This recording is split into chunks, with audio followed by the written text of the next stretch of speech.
Miongoni mwa swali ambalo watu wengi wanajiuliza sana, je, nafasi za kuandikishwa jeshini kwa mwaka huu husika, je, zitakuwepo? Jibu ni nafasi za kuandikishwa jeshini zinategemeana na hoja zifuatazo. Namba 4 ni mabadiliko ya hali ya usalama ndani au nje ya nchi.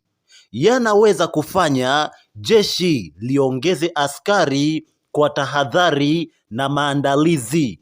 Mfano, kinachotokea Iran na Israel inaweza ikafanya jeshi liongeze idadi ya vijana.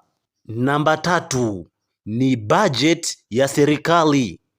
Kiasi cha fedha kilichotengwa kwenye budget ya ulinzi kinaweza kuchangia pia, aidha jeshi lichukue vijana au lisichukue. Hoja namba 2 ni upanuzi wa jeshi. Kama serikali inapanga kuongeza vikosi vipya, kuimarisha mipaka au kununua vifaa vipya vya kijeshi, basi wanaweza kuhitaji vijana wengi zaidi kuendesha mipango hiyo. Na hoja ya mwisho ni wastaafu kuongezeka.